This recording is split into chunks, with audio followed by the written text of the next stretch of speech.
ওমানে এক মর্মান্তিক সড়ক দুর্ঘটনায় সৌদি আরবের একই পরিবারের ২ সদস্য নিহত হয়েছেন। এই ঘটনায় আহত হয়েছেন ওই পরিবারের আরও ৫ সদস্য।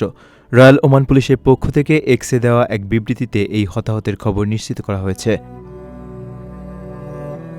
তথ্য অনুযায়ী দুর্ঘটনাটি ঘটে আদম হাইমা রোডে। খবর পেয়ে দ্রুত উদ্ধার কাজ শুরু করে ওমানের আইনশৃঙ্খলা রক্ষাকারী বাহিনী ও চিকিৎসাকর্মীরা। গুরুতর আহত ২ সৌদি নাগরিককে রয়্যাল ওমান পুলিশের এয়ার উইংয়ের মাধ্যমে আকাশপথে জরুরি ভিত্তিতে উদ্ধার করা হয়। পাশাপাশি আহত অন্য ৫ জনকে অ্যাম্বুলেন্সে করে দ্রুত পার্শ্ববর্তী নিজোয়া হাসপাতালে চিকিৎসার জন্য স্থানান্তর করা হয়েছে। পুলিশের বিবৃতিতে জানানো হয়েছে, দুর্ঘটনায় হতাহত এই ৭ জনই একই পরিবারের সদস্য এবং তারা সবাই সৌদি আরবের নাগরিক।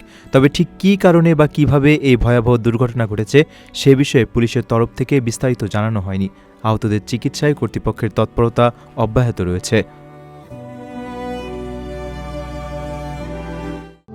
প্রবাসীদের জন্য নির্মাণ হচ্ছে দেশের প্রথম স্মার্ট সিটি, যেখানে থাকছে স্কুল, মসজিদ, হাসপাতাল, সুইমিং পুল, হেলিপ্যাড, পাঠাগার, জিম, সুপারমার্কেট, শিশু পার্ক সহ সকল নাগরিক সুবিধা।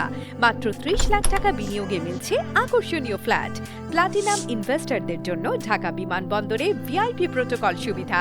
বিস্তারিত জানতে যোগাযোগ করুন স্ক্রিনে দেয়া হোয়াটসঅ্যাপ অথবা ইমো নাম্বারে।